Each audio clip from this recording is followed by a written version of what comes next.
What's up, good people? Mark Holmes here, and as always, I want to say thank you all for watching, commenting, subscribing, and being part of the Joe Boo Sports Report. Without you guys, as well as you ladies, you know that this literally does not work. I hope everybody's having a great thirsty Thursday. The weather's actually warm out, and it's great. I've been out doing some stuff for the Red Brick House, scoping out some tiles and stuff that we're going to be using there and things, and taking care of business. And the Cowboys are taking care of business as well. Tony Pollard has now signed his franchise tag, so he will be playing for $10.1 million this year on that franchise tag with no guarantee of anything other than this year. And he's not the only one who is on the franchise tag. He's the first one to sign it. And he was actually wise to sign it because now that's committed for both teams. That the Cowboys, if they decide to cut him now, they basically would end up having to pay that money one way or the other. So it kind of locks them in. But Tony Pollard's not the only one. Josh Jacobs, who was the NFL rushing leader last year, he got tagged. He didn't get a long-term deal. And we have Barkley, who maybe screwed the pooch because he was offered $12.5 million a year and turned it down thinking, I'm going to get another contract. He may not get offered another contract. And the thing is, right now with the NFL, because of the new collective bargaining agreement, you can't hold out.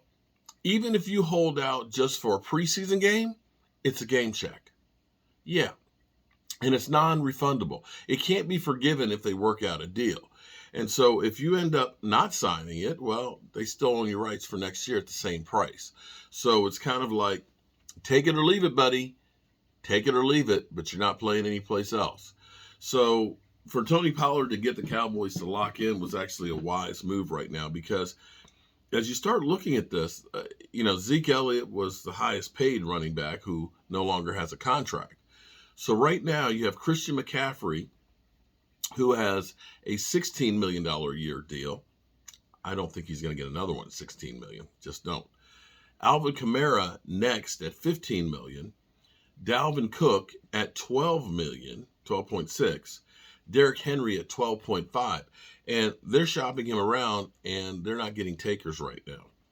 Joe Mixon is at 12. Aaron Jones is at 11.5. And then there's Tony Pollard, Josh Jacobs, and Barkley. And so what you're actually seeing is the running back position, we're probably going to see the franchise tag go down. Alvin Kamara's got legal issues that might be a way for the Saints to get out of. Christian McCaffrey's well into his deal, which, he's going to need to get another one at some point. And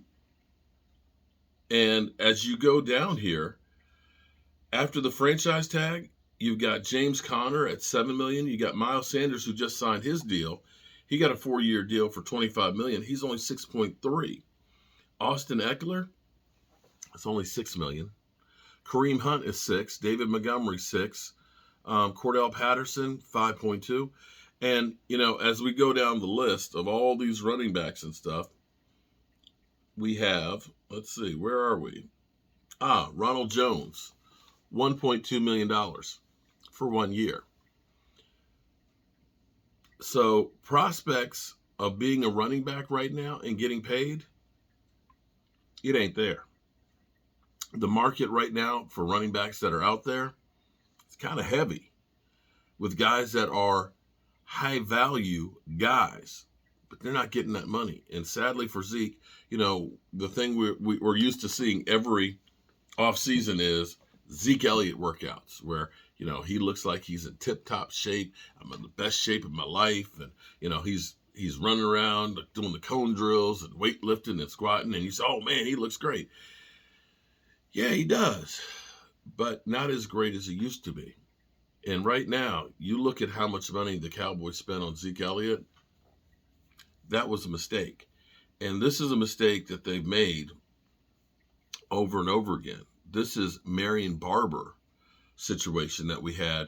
Marion Barber, who was a part-time running back. He wasn't the full-time guy. I believe it was a $45 million deal in 2008, and it didn't pay dividends. The one deal that they made that really paid dividends for the Cowboys was actually letting DeMarco Murray go as a free agent instead of signing him to a long-term deal, where he went to the Eagles, got paid, and gave us a fourth-round compensatory pick that we used for Dak Prescott.